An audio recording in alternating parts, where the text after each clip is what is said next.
Hey everyone, my name is Kuba Campbell and I'm a licensed trauma therapist, writer, speaker, and the founder of the Healing Circle Therapy and Wellness Center here in Charlotte, North Carolina, and I have the honor of sharing the verse of the day from Romans 12:12. Rejoice in hope, be patient in affliction, be persistent in prayer. So as a therapist, if I want to practice as a therapist, I have to abide by a code of ethics, which is just a set of moral principles that I have to govern my activity and my actions by. We find this verse smack dab in the middle of the code of ethics that Paul is writing to the church. He is writing this section saying, hey, this is how you should govern yourselves. This is how you should show up in the world. This is how you should act as believers. So what is he saying to us? He's saying rejoice in hope. Not in circumstance, not in opportunities, not in accolades, not in ease, not in things going well, but rejoice in hope, in the hope we have in Jesus that's everlasting, that can never be taken away from us. The hope that we know is established and rooted and eternal.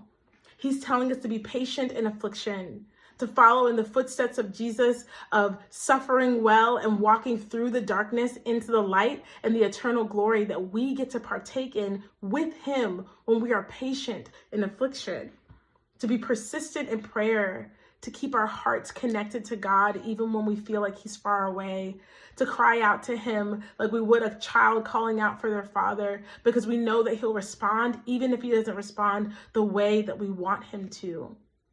This is how we govern ourselves as Christians. This is how we show up in our everyday lives. We rejoice in a hope, even if we can't see it. We are patient in affliction, knowing that we will be saved, knowing that we will not be put to shame, and knowing that we will know the glory and the goodness of the Lord here in this life. And we are to be persistent in prayer as we attune our hearts and our ears to the sound of heaven, to the sound of a good father, so that we can be transformed into his likeness and be lamps on hills, showing the world that there is a hope in the midst of darkness. So my prayer for you is that you would rejoice in the hope of something that is not established yet, that you would be patient in the affliction that you're enduring in and out of season, and that you would be persistent in prayer even when it feels like God's being silent. Be blessed.